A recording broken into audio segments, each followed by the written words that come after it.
百鸡腿啊！快点，快点！快点，快点！热干热干了。没见点。我是弄到屋里，很好哩。啊！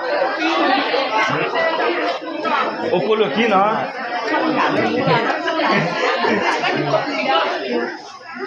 เจ๊มึงข้าวเหนียวดีอร่อยมากเลย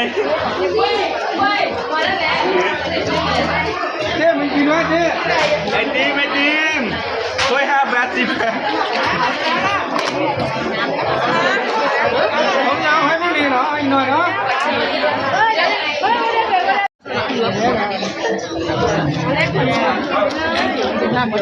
จ้าดูแลงานถ่ายวิดีโอไม่เป็นไรดูแลงานถ่ายวิดีโอมันก็ชิดหัวเนี่ยจะมาซื้อเนี่ยเด็กเจ็บว่ะมันจะมันโอ้ดิเอาชิมมันเลยเยอะปะลาลีลายาขายดีครีเอเตอร์เอาเทียมันจะเลยคลีเบ้ก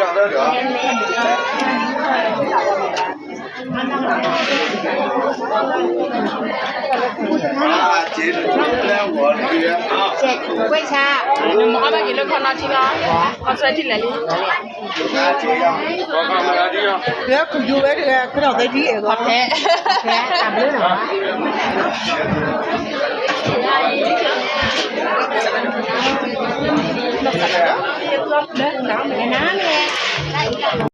giờ nằm cái đó là nằm thảo cá mua vô là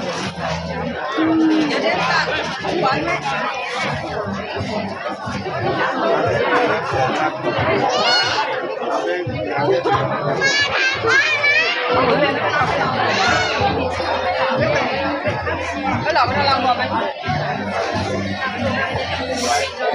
đoán rồi bạn đoán được rất là đoán để đoán nó lắm rồi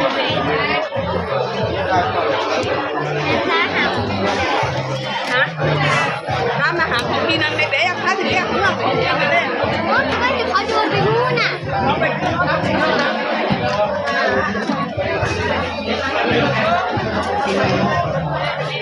ใส่น้ำเลย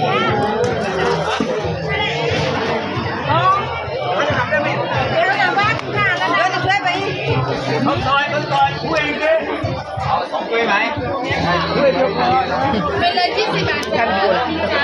แค่หนูเฮ้ยไก่เยอะหน่อยหนูน่ากินเลย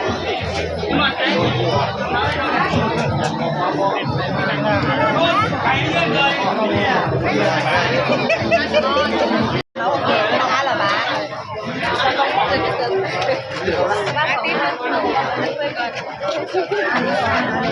วันนี้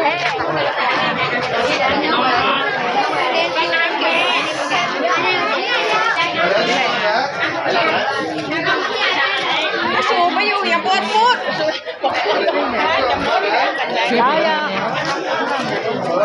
ก็ลงกันไทยแลนด์ได้ไหมโอ้โหบุตรจะพี่อยู่ก่อนเดี๋ยวไหนล่ะเข็มล้าวเข็มเข้ามาในล่างได้ไหม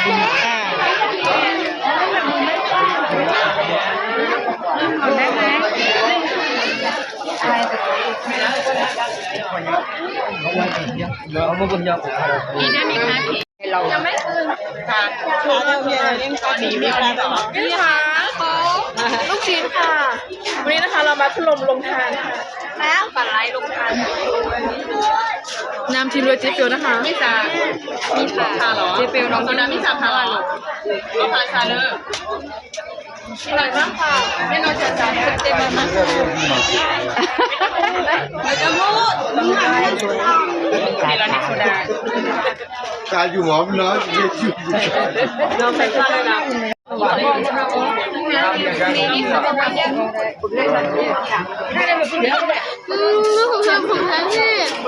ั่นไม่เหมือนกันเลยยี่ยี่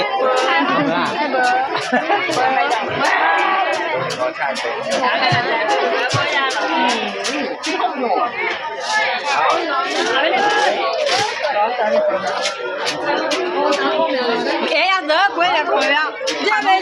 ขอน้องก็แบบมึงได้ยินอย่ามาเลยมาเลยเล่าที่เดิมมันเติมมันคอมเมนต์อะไรไม่เจอเดี๋ยวก็ต้องมีใครเขายังไม่เปิดหรือเปล่าคะถ่ายวิดีโอแล้วโอ้ยอาจารย์นี่นะอะไรก็กินไอ้หวานดิ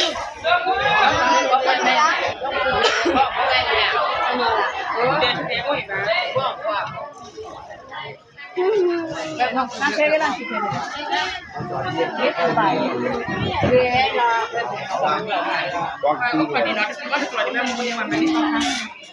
เดี๋ยวแม่มากินที่แม่ทำไมเขากินอ่ะเบาทุ่มหุ่นชายๆกันเลยจังเดียวไอ้ทารอยี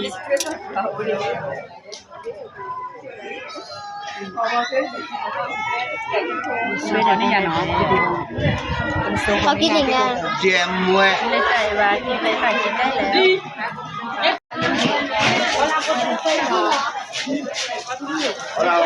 แล้วก็มีจ้าไก่อีกอ่ะก็มุ่งน้องเจอที่นอน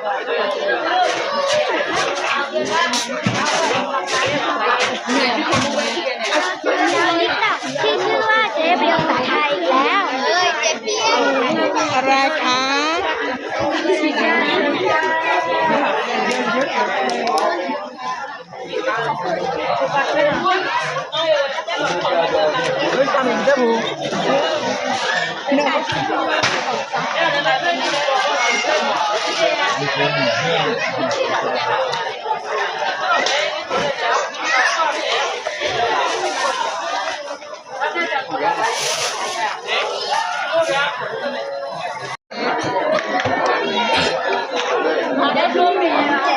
นั่นจริงมั้ยนะสิเลยแบบ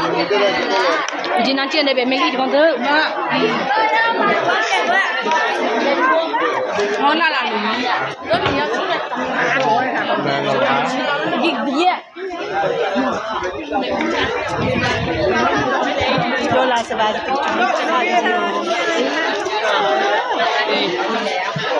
ชอนยาอ๋อเมียที่อยากยืนนี่เราเป็นอะไรสุดจะสู้กี่แล้วเลย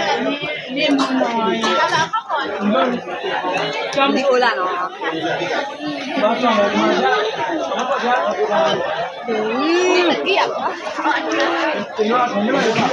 กินไหมคะอร่อยนะ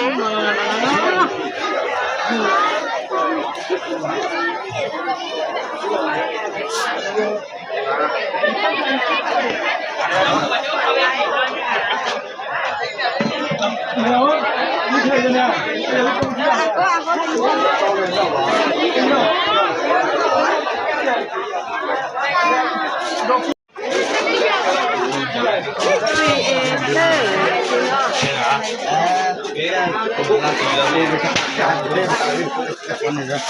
ยุ่นเนี่ยวะดิจุดาจ้าเขาไม่เลี้ยงกันเลยไปคุบูแล้วกันวันนี้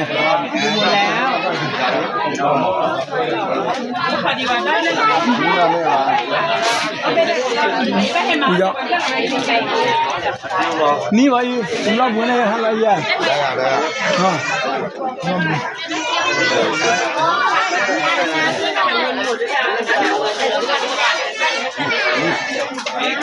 อันนี้เรื่องยังไงนี่ใหญ่เลยเนี่ยมันก็